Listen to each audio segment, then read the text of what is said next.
ആധുനിക യുദ്ധ ഹെലികോപ്റ്ററുകളിൽ ഇന്ത്യയുടെ പ്രചണ്ഡ് ലൈറ്റ് കോമ്പാറ്റ് ഹെലികോപ്റ്റർ ഒരു പ്രധാന ഹെലികോപ്റ്ററായി മാറിയിരുന്നു. തുടക്കത്തിൽ തന്നെ എതിരാളികളുടെ ഹെലികോപ്റ്ററുകളും ഡ്രോണുകളും ഉൾപ്പെടെയുള്ള സാവധാനത്തിൽ ചലിക്കുന്ന ആകാശ ലക്ഷ്യങ്ങൾക്കെതിരെയുള്ള എയർ ഡിഫൻസ് ശേഷിയോടെയാണ് ഈ ഹെലികോപ്റ്റർ വികസിപ്പിച്ചെടുത്തത്. മറ്റ് യുദ്ധ ഹെലികോപ്റ്ററുകളിൽ നിന്നും വ്യത്യസ്തമായി എയർ ഡിഫൻസ് ശേഷി എന്നത് ഇന്ത്യയുടെ ഒരു വ്യത്യസ്ത ചിന്തയായിരുന്നു. കൂടാതെ പരമ്പരാഗത യുദ്ധ ഹെലികോപ്റ്റർ റോളുകളിൽ എനിമി എയർ ഡിഫൻസ് സപ്രഷൻ, പ്രത്യേക ഹെലിബോൺ ഓപ്പറേഷനുകൾക്കും യുദ്ധത്തിരച്ചിലിനും എസ്കോട്ട് നൽകുക, രക്ഷാപ്രവർത്തനങ്ങൾക്കുള്ള പിന്തുണ, ടാങ്ക് വിരുദ്ധ കാലാൾപ്പട വിരുദ്ധ പ്രവർത്തനങ്ങൾ എന്നിവയിൽ പ്രചണ്ഡ് LCH വളരെ കഴിവുള്ളവയായിരിക്കും. പ്രചണ്ഡ് LCH ഒരു ദൃശ്യ ശ്രവണ റഡാർ ഇൻഫ്രാറെഡ് സിഗ്നേച്ചറുകൾ കുറയ്ക്കുന്ന ലോ ഒബ്സർവബിൾ രൂപകൽപ്പനയുള്ള 5.8 ടൺ ഹെലികോപ്റ്ററാണ്. ലോവർ റഡാർ ക്രോസ് സെക്ഷനുള്ള ക്യാൻഡഡ് പാനലുകളും കുറഞ്ഞ IR സിഗ്നേച്ചറിനായി ഒരു IR സപ്രസറും ഇതിൽ സജ്ജീകരിച്ചിരിക്കുന്നു. മണിക്കൂറിൽ 275 കിലോമീറ്ററാണ് ഈ ഹെലികോപ്റ്ററിൻ്റെ പരമാവധി വേഗത. 500 കിലോമീറ്റർ കോമ്പാറ്റ് റേഡിയസ് ഉള്ള ഈ ഹെലികോപ്റ്ററിന് 16,000 മുതൽ 18,000 അടി വരെ ഉയരത്തിൽ യുദ്ധം ചെയ്യാൻ കഴിയും.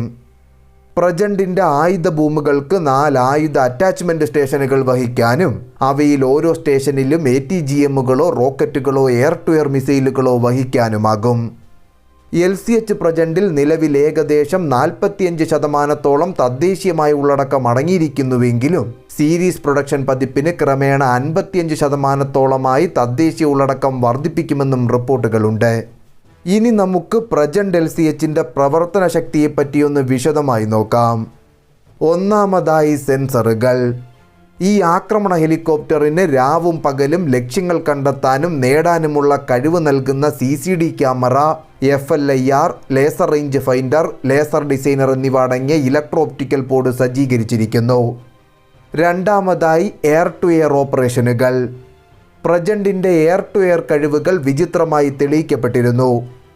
2019 ജനുവരി 17 ചാന്ദിപൂരിലെ സംയോജിത പരീക്ഷണ ശ്രേണിയിൽ പ്രചണ്ഡ് ഒരു എയർ ടു എയർ മിസൈൽ ഉപയോഗിച്ച് ചലിക്കുന്ന ആകാശ ലക്ഷ്യത്തിൽ വിജയകരമായി ഏർപ്പെട്ടിരുന്നു.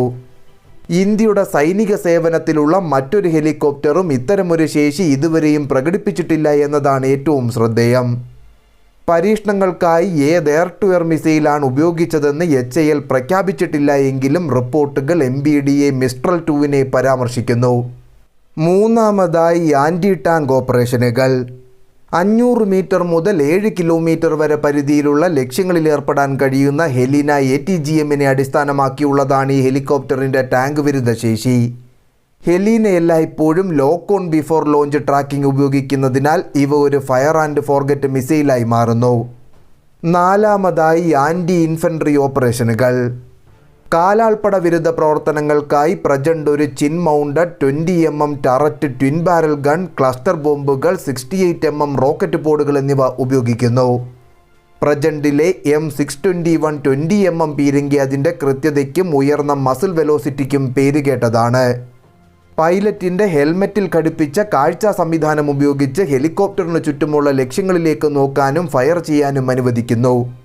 68 mm റോക്കറ്റുകൾക്ക് കാഴ്ചയുടെ പരിധികളിലല്ലെങ്കിൽ പോലും 6 കിലോമീറ്റർ വരെയുള്ള ലക്ഷ്യങ്ങളിൽ കൃത്യമായി ഫയർ ചെയ്യാൻ കഴിയും.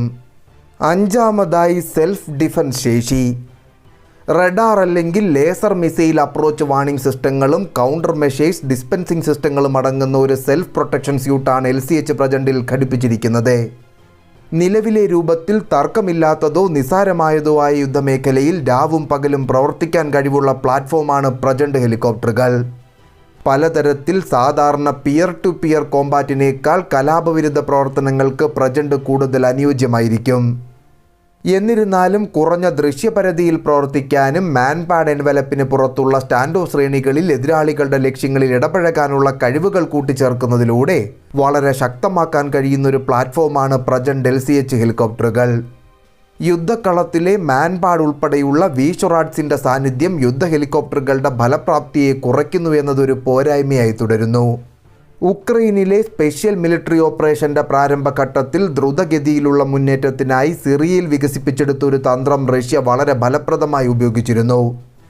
അതായത് യുദ്ധവാഹനങ്ങളുടെ നിരകളും ലോജിസ്റ്റിക് ട്രക്കുകളുടെ വാഹനവ്യൂഹങ്ങളും അതിവേഗം മുന്നേറുന്നതിന് റഷ്യ കോമ്പാറ്റ് ഹെലികോപ്റ്ററുകളെ എസ്കോട്ടുകളായി ഉപയോഗിച്ചു. റഷ്യൻ കോമ്പാറ്റ് ഹെലികോപ്റ്ററുകളായ Mi-28, Ka-52 എന്നിവ ബാലിസ്റ്റിക് കമ്പ്യൂട്ടറുകളല്ലെങ്കിൽ റഷ്യൻ LMUR പോലെയുള്ള ഗൈഡഡ് മിസൈലുകൾ ഉപയോഗിച്ച് മാൻപാഡിൻ്റെ ശ്രേണിക്ക് പുറത്തുനിന്ന് ലക്ഷ്യങ്ങളെ ഇടപഴകാൻ തുടങ്ങി. ഈ തന്ത്രം റഷ്യയ്ക്ക് ഉക്രൈന് മുകളിൽ വൻ ആധിപത്യം നേടാൻ സഹായിച്ചിരുന്നു എന്നാണ് പുറത്തുവരുന്ന റിപ്പോർട്ടുകൾ. ടാർഗറ്റ് കോർഡിനേറ്റുകൾ തത്സമയം ലഭിക്കുകയാണെങ്കിൽ മാത്രമേ സ്റ്റാൻഡ് ഓഫ് ആയുധങ്ങൾ ഉപയോഗിക്കുന്നത് സാധ്യമാകൂ. ഇതിനായി ലോഞ്ച് പ്ലാറ്റ്ഫോമിൽ വിശ്വസനീയമായ നെറ്റ്വർക്കിംഗ് ശേഷി ഉണ്ടായിരിക്കണമെന്നതൊരു പ്രധാന ഘടകം തന്നെയാണ്. അതിനാൽ ഹെലീന മിസൈലിൻ്റെ 7 കിലോമീറ്ററിലധികം ദൂരമുള്ള സ്റ്റാൻഡ് ഓഫ് മിസൈലുകൾ DRDO വികസിപ്പിക്കേണ്ടതുണ്ട്. കൂടാതെ നിരീക്ഷണത്തിനും ലക്ഷ്യമിടുന്നതിനുമായി ഇന്ത്യൻ സൈന്യം ഡ്രോണുകൾ വൻതോതിൽ വിന്യസിക്കേണ്ടതുണ്ട്. നിലവിലെ വികസനത്തിൽ പ്രചണ്ഡ് വ്യക്തമായ കാലാവസ്ഥാ പ്രവർത്തനങ്ങൾക്കായി ഒപ്റ്റിമൈസ് ചെയ്തിരിക്കുന്നു. എന്നാൽ ഒരു മികച്ച റഡാറിൻ്റെ അഭാവം, മഴ, മൂടൽമഞ്ഞല്ലെങ്കിൽ പുക എന്നിവ കാരണം മോശം ദൃശ്യപരതയിൽ പ്രവർത്തിക്കാനുള്ള ഹെലികോപ്റ്ററിൻ്റെ കഴിവിനെ പരിമിതപ്പെടുത്തുന്നു. Ka-52 ഘടിപ്പിച്ചിരിക്കുന്ന ക്രോസ്ബോ റഡാർ പോലെയുള്ള ഒരു റഡാറിന് എല്ലാ കാലാവസ്ഥയിലും സാഹചര്യങ്ങളെക്കുറിച്ചുള്ള അവബോധം ക്രൂവിന് നൽകാനും ഒരു ഡാറ്റാ ലിങ്ക് വഴി നയിക്കപ്പെടുന്ന എയർ ടു ഗ്രൗണ്ട് മിസൈലുകൾ ഉപയോഗിച്ച് ടാർഗറ്റ് കണ്ടെത്തലും ഇടപഴകലും സുഗമമാക്കാനും കഴിയുന്നു. ഇലക്ട്രോ ഒപ്റ്റിക്കൽ സെൻസറുകളുടെ പ്രവർത്തന പരിമിതികൾ മറികടക്കാൻ ഓൺബോർഡ് ഫയർ കൺട്രോൾ റഡാറിൻ്റെ ആവശ്യകത ഇന്ത്യൻ സൈന്യം വ്യക്തമാക്കിയിട്ടുണ്ട്. അതിനാൽ ഇന്ത്യൻ സൈന്യത്തിൻ്റെ നേതൃത്വത്തിനിടയിൽ നൂതനമായ പ്രവർത്തന ചിന്തകൾ ഉണർത്തുന്ന ഒരു നാഴികക്കല്ല് കൂടിയാണ് പ്രചണ്ഡ് LCHൻ്റെ പ്രവർത്തന ഇൻഡക്ഷൻ എന്ന് പറയാം. ദീർഘദൂര ആക്രമണ മിസൈലുകൾ, സെൻസറുകൾ, പ്രചണ്ഡിനുള്ള നെറ്റ്വർക്കിംഗ് കഴിവുകൾ എന്നിവയുടെ തുടർ വികസനത്തിനായി സൈനിക നേതൃത്വം, മിനിസ്ട്രി ഓഫ് ഡിഫൻസ്, DRDO എന്നിവയെ പ്രോത്സാഹിപ്പിക്കണം. ഒരു ശക്തമായ ആയുധ സംവിധാനമായി മാറുന്നതിന് വിദേശ ആയുധങ്ങളെ ആശ്രയിക്കുന്നതൊരു നല്ല ലക്ഷണമല്ല എന്ന് ഓർമ്മിപ്പിച്ചുകൊണ്ട് നിർത്തുന്നു.